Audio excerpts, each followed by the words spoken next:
Pronoun, যার অর্থ সর্বনাম, যা নাউনের পরিবর্তে বসে। এইচএসসি পরীক্ষায় ৮ নং কোশ্চেনের মধ্যে একটি প্যাসেজ দেওয়া থাকে, সেই প্যাসেজের মধ্যে প্রোনাউন ভুল দেওয়া থাকে, সেই প্রোনাউনগুলো খুঁজে বের করে তার সঠিক ব্যবহার করাই হলো প্রোনাউন রেফারেন্স। সাধারণত একটি প্যাসেজের মধ্যে 4টি, 5টি বা 6টি ভুল দেওয়া থাকে, সেগুলো খুঁজে বের করে সঠিক করতে পারলে 5 নম্বর পাক্কা। আর প্রোনাউন রেফারেন্সের মধ্যে 2 ধরনের ভুল দেওয়া থাকে। Number 1 pronoun mistake, number 2 noun mistake. এই দুটি জিনিস জানার পূর্বে আমাদেরকে সাবজেক্ট, অবজেক্ট এবং পসেসিভ ফর্ম জানতে হবে। আমরা সবাই জানি সাবজেক্ট আই এর objective form me, possessive form my. তেমনি ভাবে we, us, our, he, him, his, she, her, her, you, your, they, them, their, it, its. এখন আমরা মিস্টেকগুলো জানি। Number 1 pronoun mistake. আর এই প্রোনাউন মিস্টেকের ক্ষেত্রে সর্বদাই প্রোনাউনই বসে। যেমন Roni is a student, Roni একজন ছাত্র। She reads in class 12। এই প্রোনাউন রেফারেন্সের ক্ষেত্রে শুরুতে আমরা প্রোনাউনের যে ভুলটা রয়েছে সেটা খুঁজে বের করব। এই বাক্যের মধ্যে রনি ছেলে, এর পরিবর্তে প্রোনাউন হিসেবে হি বসার কথা, কিন্তু এখানে শি বসিয়েছে। আমরা এটাকে খুঁজে বের করে আইডেন্টিফাই করব। এরপরে আমরা এটাকে সঠিকভাবে লিখব। এখানে শি না লিখে হি হবে, আমরা হি লিখে দিব আর 1 নম্বর পেয়ে যাব। Runa goes to village, Runa গ্রামে যায় টু মিট দেয়ার প্যারেন্টস, সে তার বাবা মার সাথে দেখা করতে। এখানে খেয়াল করে দেখো, রুনা একজন মেয়ে, সে গ্রামের বাসায় যায় তার বাবা মার সাথে দেখা করতে। এইখানে যে দেয়ার লেখা রয়েছে, এই দেয়ারটা প্রোনাউন। আর এই প্রোনাউন আমি আইডেন্টিফাই করলাম। প্রোনাউন আইডেন্টিফাই করার পর দেখবো রুনার পরিবর্তে এখানে কি দেয়ার বসার কথা? না, রুনা মেয়ে মানুষ, এর পরিবর্তে এখানে হার বসবে। কারণ আমাদের সাবজেক্ট, অবজেক্ট, পসেসিভ ফর্মের মধ্যে রুনা যেহেতু মেয়ে মানুষ, এর পরিবর্তে আমরা প্রোনাউন বসাবো শি।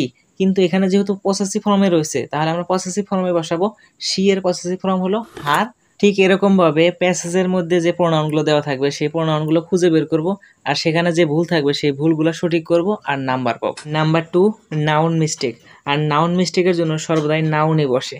যেমন I meet Raju and Saju, আমি রাজু এবং সাজুর সাথে সাক্ষাৎ করি। He is a elder brother, সে হলো বড় ভাই।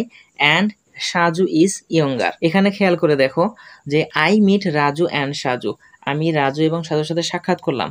তারপরের বাক্যে বলা হচ্ছে হি ইজ এ ইল্ডার ব্রাদার, এখানে সে বড় ভাই। কে বড় ভাই, রাজু নাকি সাজু? স্পষ্টভাবে বোঝা যাচ্ছে না।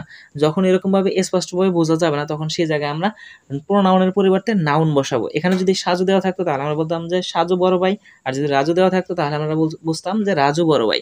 কিন্তু এখানে যেহেতু হি দেওয়া রয়েছে, কোনো নাউন দেওয়া নেই, তাহলে এটা অস্পষ্ট প্রোনাউন, যাকে আমরা বলতে পারি কনফিউশন প্রোনাউন বা নাউন মিস্টেক।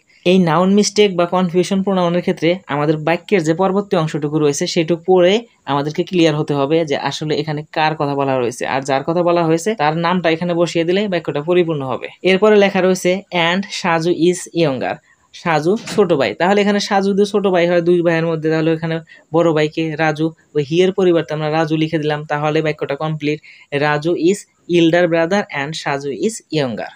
প্রোনাউন রেফারেন্সের ক্ষেত্রে একটি জিনিস মনে রাখবে, অবজেক্টের পরিবর্তে কখনো প্রোনাউন বসে না, সর্বদাই সাবজেক্টের পরিবর্তে প্রোনাউন বসে। নিচের এক্সাম্পলটি খেয়াল করো, Rafi is a meritorious student, she reads in class 12, they has a sister named Runa, she help her brother, he also help his sister. এই প্যাসেজটি পড়ো, পড়ে প্রোনাউনগুলো খুঁজে বের করো আর এর ভুলগুলো সঠিক করো আর আমার সাথে মিলিয়ে নাও। এই প্যাসেজ সলভ করার জন্য শুরুতে আমাদের কাজ হলো প্রোনাউনগুলো খুঁজে বের করা। আমরা শুরুতে প্রোনাউনগুলো খুঁজে বের করি। প্রথম প্রোনাউন হলো শি, এরপরে রয়েছে দে, শি, হি। এই প্রোনাউনগুলো এখন সঠিক আছে কিনা আমরা আইডেন্টিফিকেশন তো করে নিলাম, এখন শুধু মিলিয়ে নেব। যেগুলো ভুল রয়েছে সেগুলো আমরা সঠিক প্রোনাউন বসিয়ে ঠিক করব। প্রথমে রয়েছে Rafi is a meritorious student, Rafi একজন মেধাবী ছাত্র। শি রিডস ইন ক্লাস 12, সে দ্বাদশ শ্রেণীতে পড়ে। সে দ্বাদশ শ্রেণীতে পড়ে, এটাতে কোনো সমস্যা নেই, কিন্তু সমস্যা হলো ইংরেজিতে এখানে কি লেখা হয়েছে শি। প্রোনাউন শি না বসে রাফির পরিবর্তে এখানে বসবে হি, তাহলে আমরা এখানে হি বসাই। এরপরে রয়েছে they has a sister named Runa. এখানে খেয়াল করে দেখো তো, রাফি হলো ছেলে মানুষ, সে হলো একজন, তার পরিবর্তে এখানে প্রোনাউন বসবে হি, কিন্তু এখানে প্লুরাল প্রোনাউন দিয়ে রাখছে দে। এখানে আমরা দে কেটে দিয়ে আবারও লিখবো হি। তারপরে লেখা রয়েছে শি হেল্প হার ব্রাদার, সে তার ভাইকে সাহায্য করে। এখানে বলো তো দেখি কে তার ভাইকে সাহায্য করবে? এখানে বলা রয়েছে রাফির একজন বোন রয়েছে, তার নাম হলো রুনা, তাহলে রুনা ভাইকে সহযোগিতা করবে। এখানে রুনা কি সাবজেক্ট না অবজেক্ট? খেয়াল করে দেখো, সাবজেক্ট হি, এরপরে হ্যাজ হলো ভার্ব আর এ সিস্টার নেমড রুনা এইটুকু অবজেক্ট ধরে নাও। তাহলে আমরা সাধারণত জানি সাবজেক্ট ভার্ব অবজেক্ট বসে, বাক্যের শেষে যেটুকু অংশ থাকে সেই অংশটুকু আমরা অবজেক্ট ধরি। এখানে অবজেক্টের মধ্যে রুনা রয়েছে, রুনার পরিবর্তে এখানে কি বসানো হয়েছে? প্রোনাউন। আমরা একটু আগে জানলাম যে অবজেক্ট ফর্মের পরিবর্তে কখনোই প্রোনাউন বসে না, সর্বদাই সাবজেক্ট ফর্মের পরিবর্তে প্রোনাউন বসে। তাহলে এখানে রুনার পরিবর্তে যে শি বসানো হয়েছে, এখানে শি বসানো যাবে না, এখানে আমাদের সরাসরি নাউনই বসাতে হবে। তাহলে আমরা লিখব Runa helps her brother, Runa তার ভাইকে সাহায্য করে। এরপরে নিচের লাইনে দেখো এখানে লেখা রয়েছে he also helps his sister, সেও তার বোনকে সাহায্য করে। এখানে কে তার বোনকে সাহায্য করবে? এখানে রয়েছে দুইজন ব্যক্তি, ভাই বোন। তাহলে বোন ভাইকে সাহায্য করে, আবার ভাই বোনকে সাহায্য করে। এখানে খেয়াল করে দেখো তো হি লেখা রয়েছে, হি কার পরিবর্তে লেখা হয়েছে? ওই যে উপরে প্রথমে যে সাবজেক্ট রয়েছে রাফি, রাফির পরিবর্তে এখানে হি লেখা রয়েছে। কিন্তু এই বাক্যের পূর্বে কোন একটা বাক্য কি এই বাক্যের সাথে কানেক্টেড আছে যে বাক্যের মধ্যে সাবজেক্ট হিসেবে রাফি ছিল, যার ফলে আমরা এখানে হি লিখতে পারি বা প্রোনাউন ফর্ম লিখতে পারি? না, রাফি বাক্যের সাবজেক্ট হিসেবে শুরুর দিকে রয়েছে। এরপরে যে কয়টা বাক্য রয়েছে কানেক্টেড রাফির সম্পর্কিত, সেখানে আমরা রাফির পরিবর্তে হি লিখেছি, লিখতে পারবো, সমস্যা নেই। কিন্তু এরপরে যে বাক্যগুলো রয়েছে সেগুলো রাফির সম্পর্কে নয়, ওর বোনের সম্পর্কে কথা বলা রয়েছে। তারপরে আবার নতুন করে রাফির সম্পর্কে কথা বলা শুরু হয়েছে।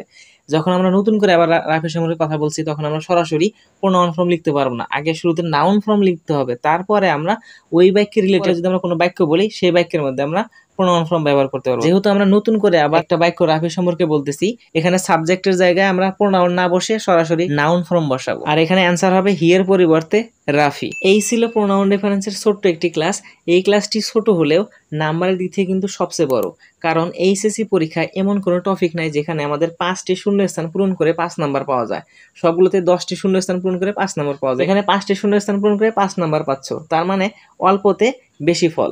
এই ভিডিও দেখলে কিন্তু তুমি 5-এ 5 পাবে এটার কোনো গ্যারান্টি নেই। তুমি এই ভিডিও দেখলা, ভিডিও দেখার পর তোমাদের যে বই রয়েছে সেই স্যাম্পল পেপারগুলো উঠাও, 8 নাম্বার কোশ্চেনে যাও, সেখান থেকে তুমি প্র্যাকটিস করো, প্র্যাকটিস করার পরে যদি কোনো সমস্যা হয় সেগুলোর সমাধান করবে, এরপরে তুমি পারবে। তবে হাল ছেড়ো না।